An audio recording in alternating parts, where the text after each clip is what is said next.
Hello good evening friends, તમારું સ્વાગત છે ફરીથી એક નવા વ્લોગમાં. અને આજે આપણે આવ્યા છે નવરંગપુરામાં અમદાવાદની ગુફા જોવા. અમદાવાદની ગુફા એ અમદાવાદના સાંસ્કૃતિક વારસાનો એક ભાગ છે. તો આજે આપણે આ વિડીયોમાં ગુફાની અંદર જે આર્ટ ગેલેરી છે તે વિશે જાણવાના છીએ.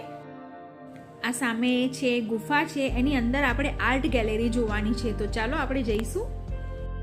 અમદાવાદની ગુફા એ આર્કિટેક્ટ બીવી દોશી અને કલાકાર MM હુસેન દ્વારા રચાયેલ એક ભૂગર્ભમાં આર્ટ ગેલેરી છે, જે હુસેન દોશીની ગુફા તરીકે પણ જાણીતી હતી, જ્યાં કલા અને સ્થાપત્યનું અનોખું મિશ્રણ છે. આપણે ગુફાની અંદર આવી ગયા છે અને આ ગુફામાં હુસેનના કલાત્મક ભીંત ચિત્રો જોવા મળવાના છે. અને ફ્રેન્ડ્સ, તેનું નામ ગુફા કહેવામાં આવે છે કારણ કે તે પ્રાચીન ગુફા ચિત્ર જેવી દેખાય છે, જેમાં અંદરની દિવાલો પર MM હુસેન દ્વારા ચિત્રકામ કરવામાં આવ્યું છે. અને તેની રચના બીવે દોશીની આર્કિટેક્ચર ડિઝાઇન કુદરતી આકારો જેમ કે કાચબાનું કવચથી પ્રેરિત છે, જેમાં કોઈ સીધી દિવાલો નથી, માત્ર વળાંકો અને ઢોળાવ જ છે, જે તેને ઠંડુ રાખે છે. તમે વિડીયોમાં જોઈ રહ્યા છો, અહીંયા કોઈ સીધી દિવાલ નથી અને દિવાલો પર તમને ચિત્ર પણ દેખાઈ રહ્યા હશે. આ ગુફા કલા અને સ્થાપત્યનું મિલન છે. આ ગેલેરીમાં કલાકાર આર્કિટેક્ટની વિચારધારાનું પરિણામ જોવા મળવાનું છે, જ્યાં MM હુસેનની કલા, ઘોડા, માનવ આકૃતિઓ વગેરે આર્કિટેક્ચરનો જ ભાગ બની જાય છે.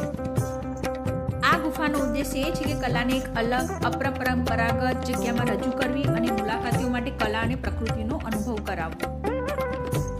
અને ફ્રેન્ડ્સ, તમે જોઈ શકો છો, દિવાલો, છત અને દરવાજાઓ પર તેમના પ્રખ્યાત ઘોડાઓ, હાથીઓ, અન્ય ચિત્રો પણ છે. તો ફ્રેન્ડ્સ, ખૂબ સરસ આર્ટ ગેલેરી છે. જો તમે પણ જોઈને આવ્યા હોય તો મને કોમેન્ટમાં જરૂરથી જણાવજો.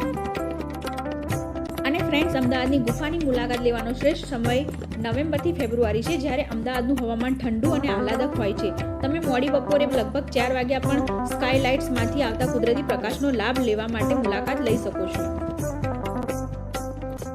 આ ગુફા ફ્રેન્ડ્સ સોમવાર અને જાહેર રજાઓ સિવાય બધા દિવસે ખુલ્લી હોય છે. અને ટાઈમની વાત કરીએ તો સાંજના 4 વાગ્યાથી લઈને રાત્રે 8 વાગ્યા સુધી ખુલ્લી રહે છે.